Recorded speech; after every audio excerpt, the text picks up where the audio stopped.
Senator Ardagh. Today I want to mention two items. The first is the recent election in the United States, and the second is the nurses and the planned balloting for industrial action. Today, I want to briefly address the result recorded in the USA presidential election. I, like many, thought that Hillary Clinton would finally break the glass ceiling and we would see the first female president of the United States of America elected. I was saddened to see the results pour in and see the candidate who spent her life campaigning for women's issues lose. It should be acknowledged that the Clintons have been great friends to Ireland, and Bill Clinton's administration in the 90s focused on helping to secure peace in Northern Ireland. I do not in any way seek to take from the democratic will of the American people, and of course it is incumbent on political administrations across the world to prepare to maintain our positive relationship with the United States under a Donald Trump administration.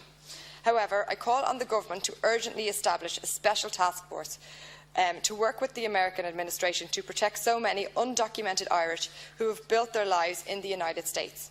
We all know the deep bonds that have existed between our country and the USA for generations. We know so many Irish people who emigrated during the famine, and they helped build the United States. We know how many Americans who proudly call themselves Irish American. Now, many Irish living in the USA will be deeply concerned about what the future holds for them under the Trump administration, given the hardline approach he took towards immigrants during the campaign. Those expressed views must leave undocumented Irish immigrants waking up in fear of what the coming years will bring.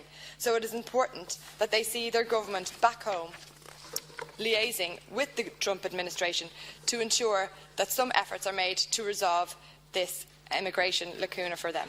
The second issue I'd like to raise is in relation to the threatened balloting by nurses for industrial action.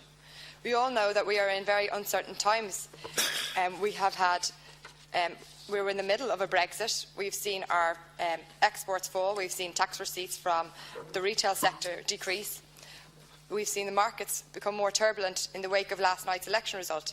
And we must ensure that our public services continue to be protected in these uncertain times. We also know that there are 3,800 less nurses working in our service, working under immense pressure. I've known this because I've had a family member receiving services over the last 15 years during the steady decline of nurses. I would like at this stage to call on the Minister to actively engage with the union to ensure that this strike does not go ahead. The thought of this strike puts absolute fear in the hearts of patients and their families. And I would call on the Minister to engage to resolve this dispute within the confines of the Lansdowne Road Agreement. Thank you very much.